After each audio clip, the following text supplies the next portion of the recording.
ኢየሱስ ክርስቶስን እንሰብካለን። እንዘያርቅ እመንበረ ስብሐቲሁ ከጌትነቱ ዙፋንና ስልጣን ሳይናወጽ በስጋ ማርያም ተገልጾ እኛን የጎበኘን ዘመዶቹ ላደረገን በስጋ ለተዛመደን ስጋችን ለለበሰ እንደኛ የተመላለሰ እንደኛ የተራበ የተጠማ ከኃጢአተኞች ጋር ተቆጥሮ ነውር ሳይኖርበት እኛን ወገኖቹ ሊያደርገን የመጣ ኢየሱስ ክርስቶስን እንሰብካለን።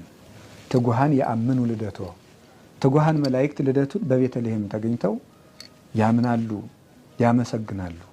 ወሱራፌል ይቀውሙ አውዶ ሱራፌል በዙሪያው ከበው ያመሰግኑታል። ቤተልሔምን ከተማ አድርገው ንጉሳቸው ክርስቶስ በዚያ ተወልዷል እና መጻ ይቤዘወነ ውስተ ዓለም እኛን ከነበረብን መከራ ሊዋጀን ወደዚህ ዓለም መጣ።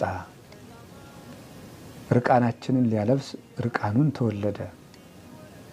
በለስ ያገለደምነውን አፍረት ሊያርቅልን በለስ ቅጠል እናቱ አለበሰችው፣ ጨርቅ ለበሰ። የሀበነ ሰላመ ተጎድተን ለነበርነው ሁሉ ሰላምን ሊሰጠን ከመላእክት ጋር ሊጨምረን እሱ ተወለደ። ጋዳ ያበውኡ ቁርባነ ስለዚህም በእሱ ያመኑ ሁሉ ከመላእክት ጋር አንዱ ነው። ስብሐት ለእግዚአብሔር በሰማያት ወሰላም በምድር ስምረቱ ለሰብ እያሉ ምስጋናን እጅ መንሻ አድርገው ያቀርባሉ ይላል ቅዱስ ያሬድ። ተወልዶ ላዳነን ሰላምን ለሰጠን ለመድኃኒታችን ለኢየሱስ ክርስቶስ ክብር ምስጋና ይግባው። በሁከት ያለችውን ኢትዮጵያን በመከራ ያለችውን ኢትዮጵያን በዓይነ ምሕረት ይመልከትልን። ከዚህ በኋላ በቃ ይበለን። ደም መፍሰሱን ያድርቅልን። ክህደቱን፣ መበላላቱን፣ መለያየቱን ወደ አንድነት ይመልስልን። ቤተ ክርስቲያኑን እሱ ባወቀ ወደ ፈቀደው መንገድ ይምራልን፣ ያስተካክልልን። ሁላችንንም ያስተካክለን። ሰብአ ሰገልን በሃይማኖት መንገድ የመለሳቸው አምላክ እኛንም ወደ ንጽህና መንገድ ይመልሰን።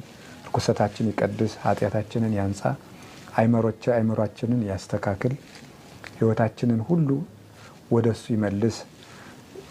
በሀገራችን ያሉ የአባቶቻችን የቅዱስ አባታችን የብፁዕ ቅዱስ አቡነ ማትያስ ቡራኬ ለሁላችን ይድረሰን። በበዓላት ጊዜ ቅዱስ ፓትርያርኩ የሚያስተላልፉት ቃለ በረከት ለምእመናን ትልቅ የክርስቶስ መልእክት ነውና ያ ቡራኬ